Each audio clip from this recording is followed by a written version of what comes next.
Akizungumza kwa niaba ya wakulima hao mbele ya mkuu wa mkoa wa Geita, Simon Samike ambaye ni mkulima wa mpunga, amesema uwepo wa vituo rasmi vya ununuzi wa mazao utasaidia kuondoa unyonyaji unaofanywa na baadhi ya wafanyabiashara wanaofika vijijini na kununua mazao kwa bei na vipimo visivyozingatia taratibu.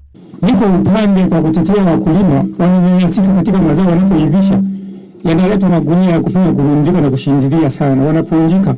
Mimi naiomba serikali ijenge maghala kila kijiji, wao wanauzia pale. Kwa upande wake, mkurugenzi mtendaji wa halmashauri ya wilaya Mbogwe amesema serikali inatambua uwepo wa changamoto hiyo, ikiwemo wafanyabiashara kutumia vipimo vyao wenyewe wakati wa ununuzi wa mazao, na kwamba halmashauri imeendelea kufanya doria katika maeneo mbalimbali ili kuhakikisha wanunuzi na walanguzi wa mazao wanafuata sheria. Kunakuwa na swala la rumbesa tunazuia, lakini vile vile tunakuwa tunafanya patrol, tunakuwa tunapita ndani, wananchi tunakuwa tunaona gari la halmashauri linakuwa linapita kuhakikisha kwamba wale walanguzi hawabebe magunia kwa kutumia rumbesa.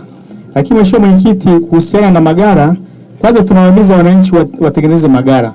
Lakini vile vile kuna magara ambayo yalishajengwa kwenye kupitia miradi ya kilimo yapo, ingawa bahati mbaya sana wananchi wapende kuyatumia, lakini tuendelee kuelimisha waendelee kutumia magara hayo. Mkuu wa mkoa wa Geita Martini Shigela amewaagiza watendaji wa vijiji na kata wilayani Mbogwe kuhakikisha wanatenga na kuanzisha vituo rasmi vya ununuzi wa mazao kwenye maeneo yao. Hatua hiyo itawazuia wanunuzi kwenda kununua mazao moja kwa moja mashambani. Magara kwenye maeneo yetu haya, nielekeze tena, kila mtendaji wa kijiji kwa ushirikiano na mwenyekiti wa kijiji na serikali ya kijiji chini ya usimamizi wa mtendaji wa kata na diwani wanaosimamiwa kwa ukaribu na afisa tarafa, muanze kutambua kwenye kila kijiji kituo cha kuuzia mazao, ili mnunuzi asiende shambani, mkulima azalishe alete hapa.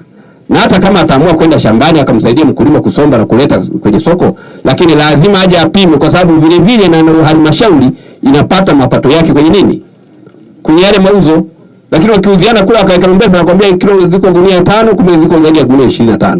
Kwa hiyo jambo hili mlisimamie, tuweke vituo kwenye kila kijiji. Hatuna gara, tafuteni nyumba. Hakuna nyumba, tafuteni mti mzuri tu. Alafu mtaweka vipimo pale, wekeni mizani, watu watapima ili tuweze kupata wananchi wetu wasiibiwe.